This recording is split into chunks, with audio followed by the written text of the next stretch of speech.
Altre notizie dal mondo, tutte da verificare, sembrano indicare la presenza della malattia in gatti e anche in cani, ma gli esperti lo ritengono comunque un evento estremamente improbabile. A fronte di centinaia di migliaia di casi nell'uomo si registrano pochissimi casi negli animali e sono casi di contaminazione, quindi con una scarsissima replicazione virale sulla mucosa di questi animali, con infezioni per lo più asintomatiche e quindi una scarsissima importanza nell'epidemiologia della pandemia umana. Siamo noi a infettare loro o loro a infettare noi?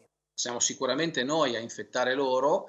La carica virale che si registra in questi pochissimi casi naturali è troppo bassa per poter pensare che il gatto e il cane possano trasmettere l'infezione ad altri esseri umani. Possiamo comunque parlare di salto di specie?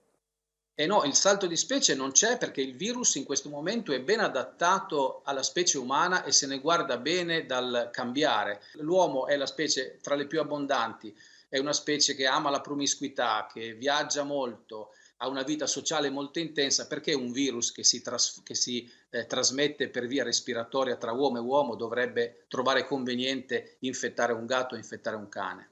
Dobbiamo prendere qualche precauzione con i nostri amici a quattro zampe in questo periodo?